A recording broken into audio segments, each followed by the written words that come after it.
my name is Vijai, and I'm the youngest of 3 girls.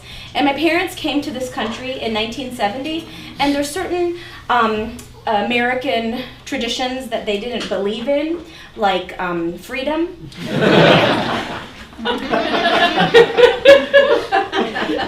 Democracy raged outside of our apartment, but inside of our apartment, it was India circa 1950. My father was the dictator, his word law, his opinion the absolute truth. And he gave each one of his daughters our very own special complex. Shanti, you are brilliant. You are like the Einstein of the family. So smart, like me. But socially you are retarded.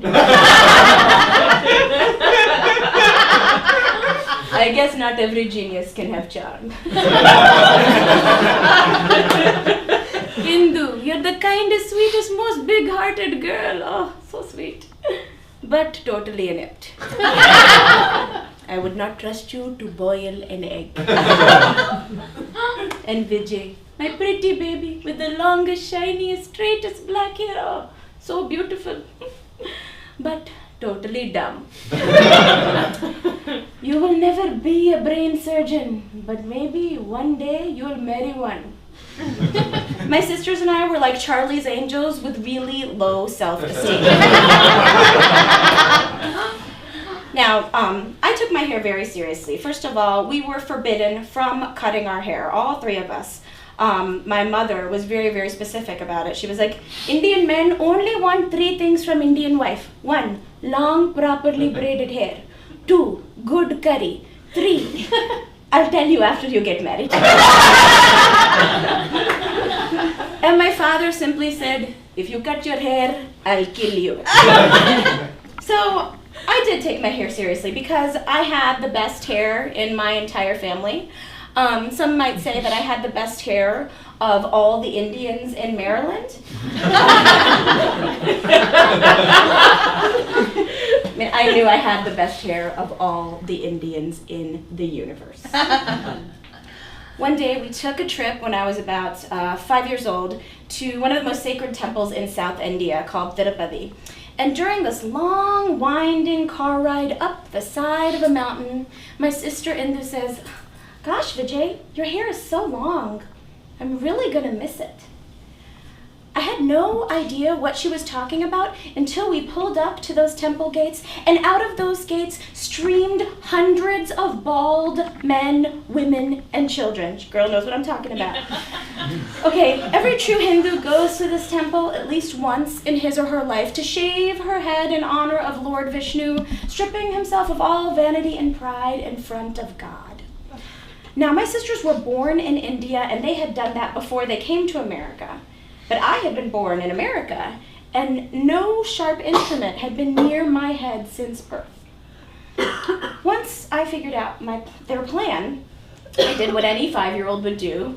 I screamed and I locked myself in the car. My mom was outside trying to get me out. My sister Indu kept doing cutting motions. Finally, my mom got me out with a cup of ice cream, and she said, I will just pluck 1 strand of hair from your head for Lord Vishnu as an offering, because your hair is too beautiful to cut. So I thought my hair was a blessing.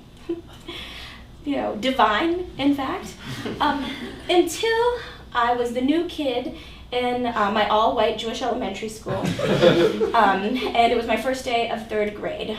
Now, Jill Grinspoon was the richest and meanest girl in 3rd grade. She was beautiful. She looked like she had just stepped off the cover of 17 magazine. She had pink Bonnie Bell lip gloss. She was wearing a pink izod, matching pink Keds, Calvin Klein jeans, and her hair was feathered out to all over the place. My first day of school outfit was a yellow Winnie the Pooh baby doll dress with little embroidery on the lapel. And that day, when I was walking home, Jill and her crew rolled up on me. And she was all, so, Vijay, what are you? I'm Indian? Wow, does that mean you're like an Apache? Girls, you think she can do a rain dance? And I was like, actually, I'm a really bad dancer. Whatever. Nice braids, by the way, Pocahontas. Your hair is so long, I bet it falls in the toilet when you poop. And from that day forward, I was known as Pocahontas Poophead. And elementary school was not so fun. And I started to notice all the other girls with their pixie bangs and their glamorous feathers, and I wanted to be a little more like them and a little less Indian. But anytime I complained, my parents would just ignore me, and my dad would say, Vijay, your hair is so beautiful. They're Americans. They don't know. Well, this advice never, ever cheered me up. My birthday always cheered me up. And for my 12th birthday, I was in 6th grade. And the reason I love my birthday so much was because 2 things. The first thing was I got to buy a new party outfit. So I bought this awesome glittery purple dress with the word pizzas on the front. Because we were going to Chuck E. Cheese and we'd be eating pizza. When I came home and I modeled it for my sister Indu, she said, you dumbass, it says pizzazz.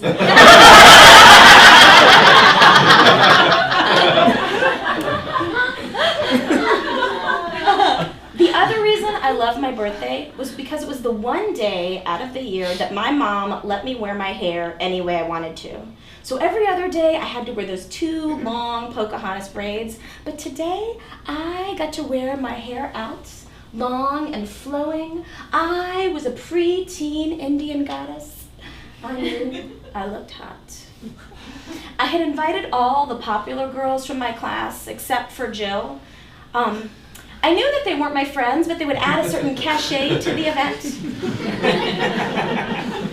I sauntered in to Chuck E. Cheese, played a little Miss Pac-Man, shot some skeet ball, and then I zoned in on this baby Ferris wheel for one. It was a kiddie ride that I was clearly too big for, but I couldn't resist the pull of this wheel. All it was a chair that would rotate up and down. That's all it did. But I put my token in and I squeezed my pizza-loving ass into that seat. It would go up, and every time it came down, my clogs would hit the floor. But I knew the ride was lame, but I was 12. It was my birthday, and I had pizzazz. And when I would go up, I could survey all of Chuck E. Cheese. The buzz of arcade games, the smell of pizza, and all the laughter, and it was so peaceful. And suddenly I felt a tug at my hair. But then it passed. And I continued on the ride, and then it grew stronger after a while. And I saw that my hair was getting sucked into the center of this wheel. Now, I wanted to get out of it, but I was so embarrassed that I tried to sort of pull myself out, and that only seemed to make it worse. So finally I said, somebody help me! So someone came over, a kid that had been playing Space Invaders, came over and he pulled the plug. Now I was trapped like a rat in this Ferris wheel. And at this point, my entire birthday party had surrounded me. Every birthday party at Chuck E. Cheese had surrounded me. And the room was completely silent.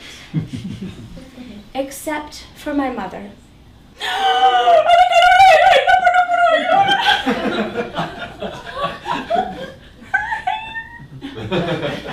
And my father, always the scientist. He was an engineer by trade. He was very calm. He broke through the crowd. He came over. He just circled me a few times, checked out the mechanisms. And finally he said, I think if we put her head the other way around, her head will just pop right out. And I couldn't take the humiliation anymore. And I said, Daddy, just please get me out. So he took a pair of scissors and he cut me free. Now, later that night, I was looking at myself in the mirror. Now, half my hair was cut roughly around my shoulders, and the other half was still well past my ass. And I knew that I was being punished. I should have listened to my mother and should have braided my hair. I should have shaved my head for Vishnu all those years ago, and then this wouldn't have happened to me. The next day, we went to a place that no one in our family had ever been to before. The hair cuttery. My fate was left in the hands of Jesus. He was my hairstylist. He was the first Hispanic man that we had ever met, and the first gay man. My mom would later describe him as little funny.